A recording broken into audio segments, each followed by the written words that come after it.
choice.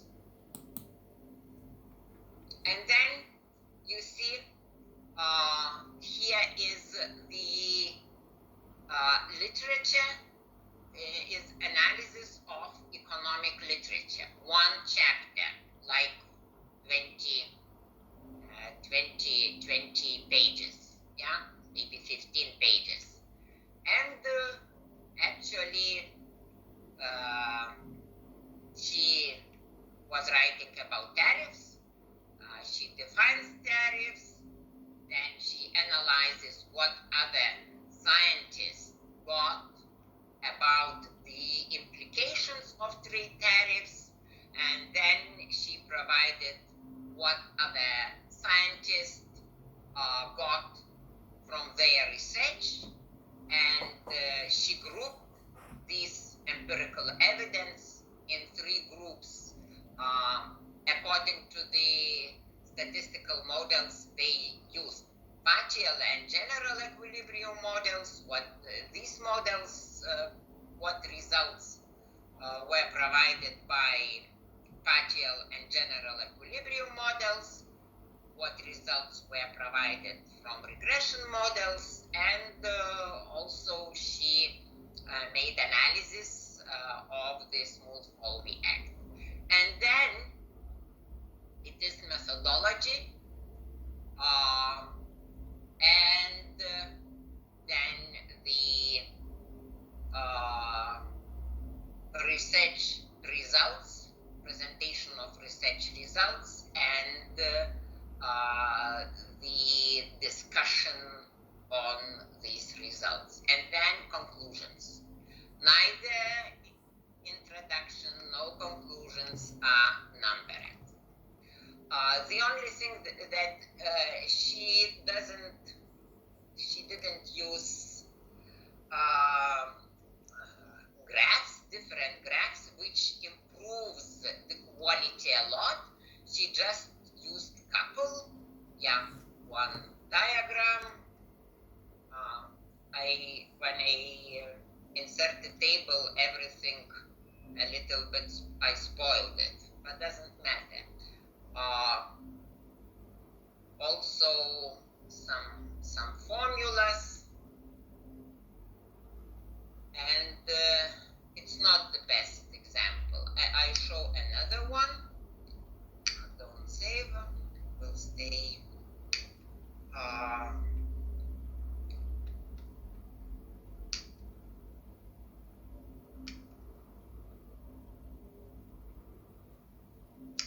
Because all these pictures, tables, which summarize the content of chapters and subchapters,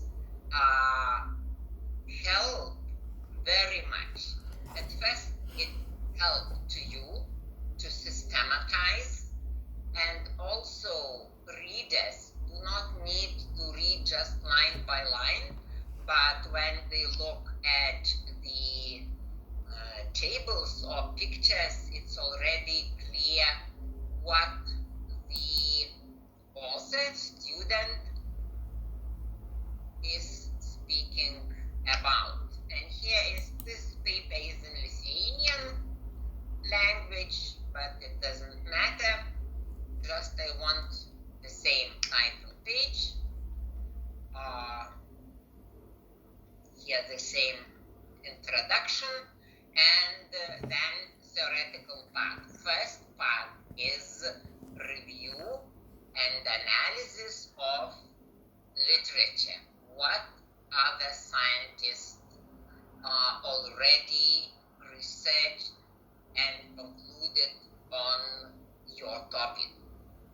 And also it has some subchapters, but what I want to show that she is providing tables, systematizing, also she is providing picture, then also she also systematize the cycle, business cycle, and here are the four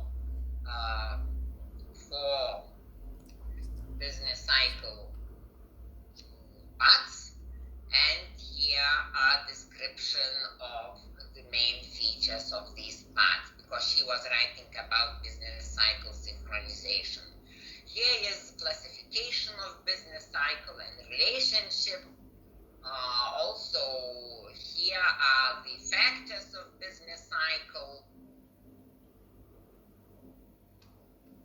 Here are the main economic indicator and the argumentation for these indicators, business cycle indicators, yeah? And also here she summarizes and groups the methods and algorithms of the research papers she already has read. And actually, if you look at how many papers I saw that you just had read 8 or 10, it's not enough. It is minimum should be 20 for the theoretical part, for the master thesis part 1. And if I show here is just the results of statistical research.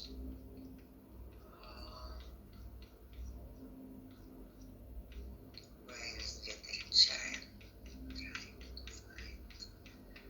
Yeah. You see how many? Can you see? Oh, sorry. It's too much, but 40. It's normal for master thesis. 20 is minimum. Okay. And I'm not saving. And when now my question to you,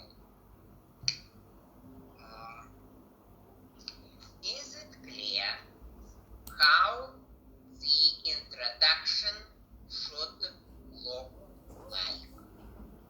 Yes, it's clear, but I have questions. And everything, if it is the novelty, it should be novelty, not in general something. Introduction does not have introduction. Introduction is has the topicality, has the problem, has the aims, goals, and so on and so forth. What is listed in methodological recommendations? Yes, Clara. Okay, in the empirical evidence, do I need to systematize it? Everything should be systematized. Everything should be grouped.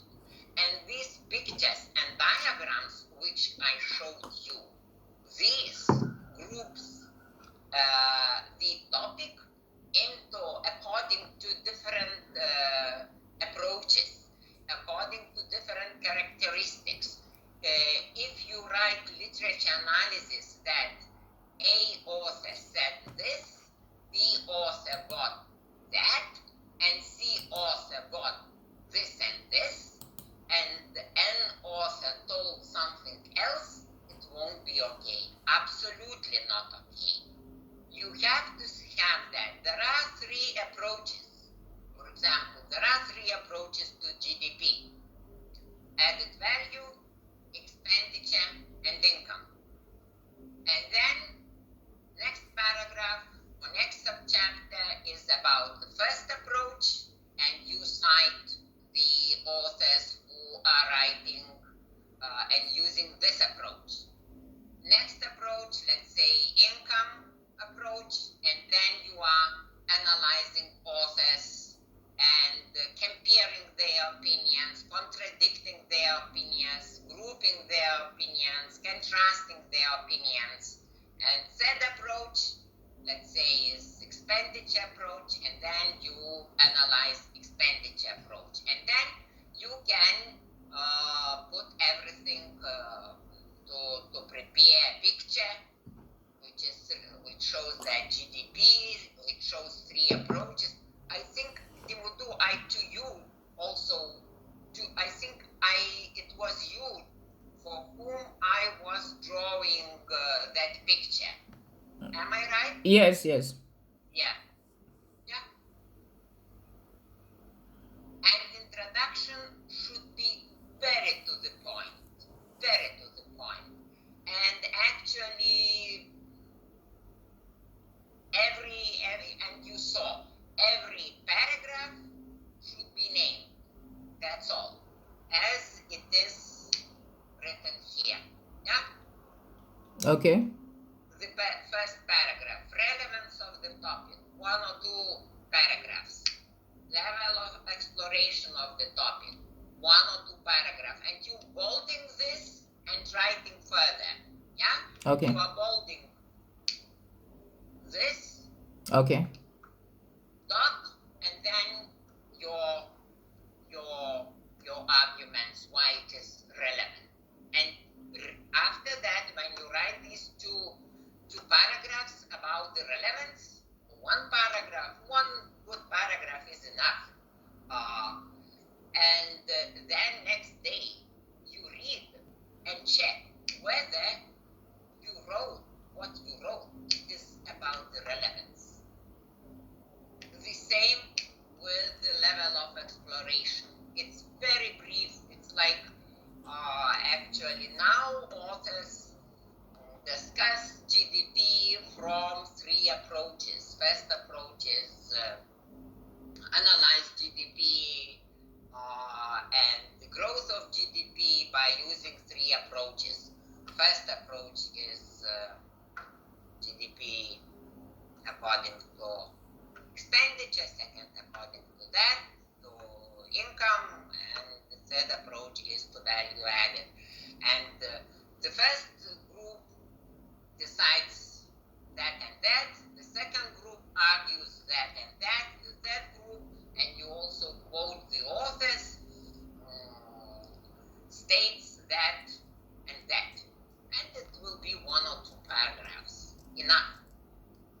Yeah? Okay. This maybe is the largest one level of exploration.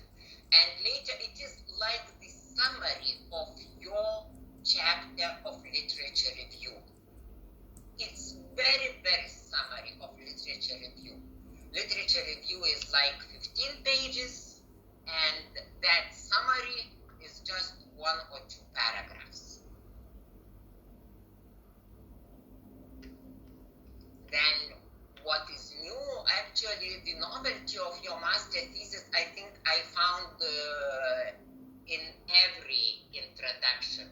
And actually, all introductions are not bad, but there are some much information.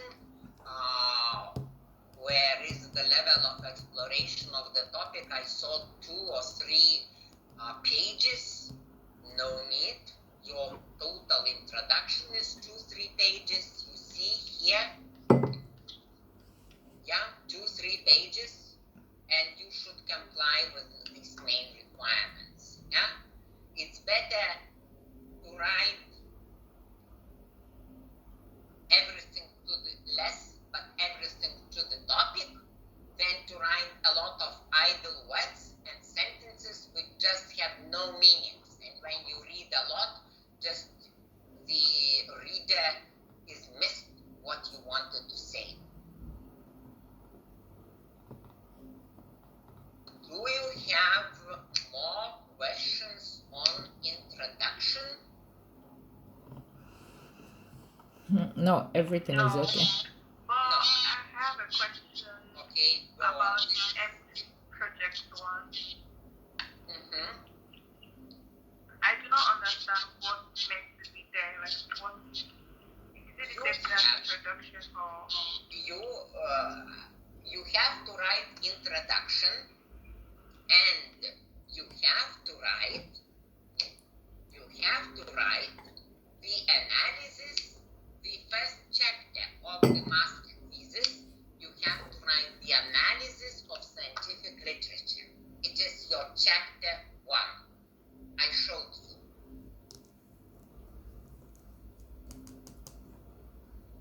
And have you read this text?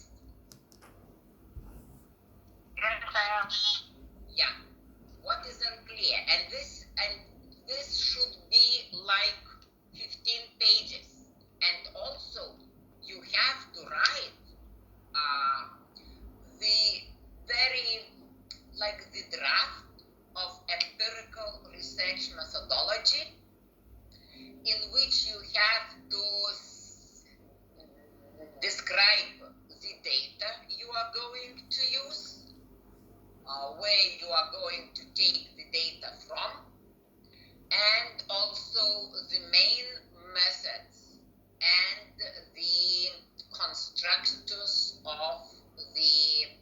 of your research, of your empirical research. And I will show how that I showed you how literature analysis should look like. Yeah. And here is how it should be written. What is unclear? I got that. Did I get right that it is okay with introduction? Or Yes. still you have just step by step? Who is I recording? said the empty.